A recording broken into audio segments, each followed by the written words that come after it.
So the neighborhood came into fruition, I would say around like March, April. What was it? I always wanted to make a collab album or just something with music involved because I can't rap, sing, or do any of that. But I know bunch of people that can. So I just started writing the business plan, and then I tweeted about it first, and then I went into the plan. The first thing I did before anything was I looked up how much studio time was, cause I knew that was going to be the biggest. Yeah, that was pretty much all the money went to was the studio time, and what was it? And I guess if any producers that I use, if they wanted money for the beat, which was no problem. Thankfully, but all the money went towards the studio, and then it was just picking the artists and putting them into like different groups. That's what really took the longest in the process, and then just trying to get everyone together and making sure everyone was on the same page, because the thing about putting these huge group projects together is you gotta make sure everyone's okay, making sure everyone is okay with working with one another, because people like to have beefs. It's just too much. So like, yeah, I would say that was a huge part of the process. I really enjoy working with Ronnie Riggles, Joe Jordan playing, even though I worked with him before. I enjoy working with Fat Bastard. Honestly, I enjoy working with everyone. I'm not even going front. But I think who I would continue working with is Ronnie, Jordan, Sheep, Twobi, Eli, and what was it? Oh yeah, Mariah, and Fatback. Like they was it? Not saying everyone else didn't, but like it was. What was it? I would say really Ronnie and Jordan and they really came into the studio. Like was almost. I think they went to 3 out of the 4 sessions, and they just came in ready to work. And I really appreciate people that take me seriously and take what I'm doing seriously, because this is my whole like livelihood. This is all I know how to do, art. So like so just them just being in there, making sure the atmosphere of the studio was cool, and then just them just getting to work and then just knocking these songs out was just amazing to see.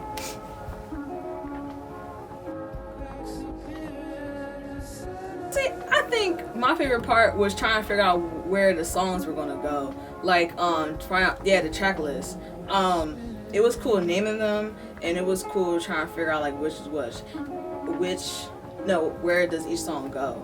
I still have the notes on my phone. I changed the track list like 8 to 10 times. At first, this album was only going to be like 8 songs. Cause throughout the process, I was getting a little like discouraged. I'm like, yo, this is what really artists musicians go through when making these genres. But yeah, I ended up having more songs than I thought, and I think 13 is a solid genre. So yeah, the track list is my favorite part.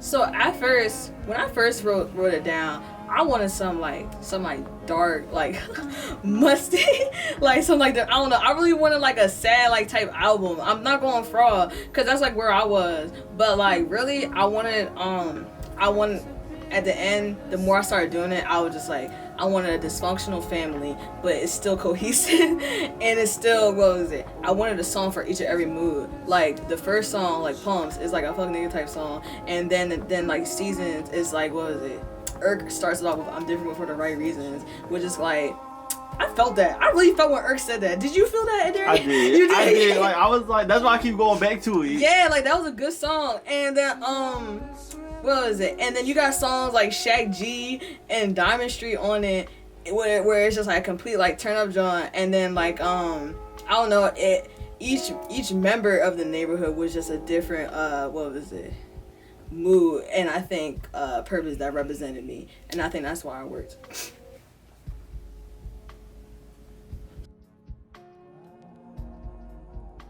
My favorite songs, okay. I feel like every time someone asks me this, you just asked me this earlier, and I feel like I'm about to change my answer. But no, I think my alright, I'm gonna say my 3 favorite songs. I think, Seasons, Dirt, and I'm going to get that last spot too.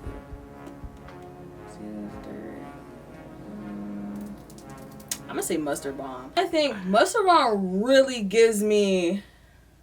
It really reminds me of Odd Future, and it reminds me of Even though I'm tired of that video, that oldie video. Have you seen that video where they're in the cipher? It's what was it? Frank Tyler. Yeah, Frank. And I can work. Honestly, no. I didn't think it was gonna blow up like that. I know people. What was it? Okay, we're all worst critics, right? I had an expectation for it, and I mean, I knew it was gonna get some type of hype because I did this in a pandemic, and like nobody else is really doing like huge projects like this, and also in Philly, but yeah, I did not think it was gonna blow up like that. I didn't even think people was gonna listen to it after what was it, maybe like 2 to 3 days, but people still listening to this day. What was it? I don't know. I overthink too much, and I get real anxious. I'm like, yo, what if people don't like it? What if people don't like mess with it? What if only a couple people only tune in? What was it? I was getting like really anxious, but I feel like it was definitely well deserved because of how much time I put into that rollout, and every single day I kept pushing it, even if I had some off days during the rollout, because that's down to happen. But I feel like the success it got, and then it's still getting listens like right now, so I think it was well deserved. But yeah, I definitely didn't expect all that. I was really shook. I think I already knew it was gonna be like a classic, like it was gonna hit, because it was just like first of all, like the amount of work that you was putting in for it was like. It was like, it's not something that was done lazily. So like people like quality, and people like, cause I was showing people yesterday, cause I was at my friend's house, and this sound legit. Like it's like everything, like they was like a mix and master properly. Like everything was like, everything like fell into place, and that's why it's still doing well, cause it's something that wasn't rushed, but it was something that was like perfected and then gave to people. Right. Yeah, cause I feel like at first I was getting anxious. I'm just like, yo, we did put episodes together really fast, but that's because we had a schedule, and and then you just gotta know what you want, and I knew what I wanted, but like I didn't think. Honestly, I was nervous it wasn't gonna come together how I want. I didn't want it to come off as lazy or as rushed, because how fast it did happen. Because I tweeted that like a couple weeks before Thanksgiving, and then Thanksgiving comes, we already on the second session. I'm like, wait a minute. I'm like, yeah, this is a lot. Yeah, it wasn't just me. So that's another thing. Yeah. But like usually, what was it? I be trying not to have too high expectations for people, because I'm just like, you know what was it? In the past, I would set it too high, and then now my expectations all low. I'm just like, wow, I really, what was it? This is my fault. But no, everyone reached my expectations. It definitely will be one.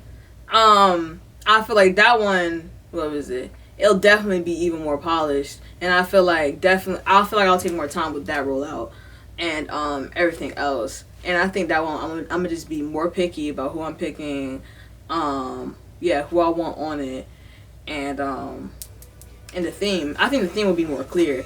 I don't know if I want to call it Big Bouj's Neighborhood though. I think I might call it something else. But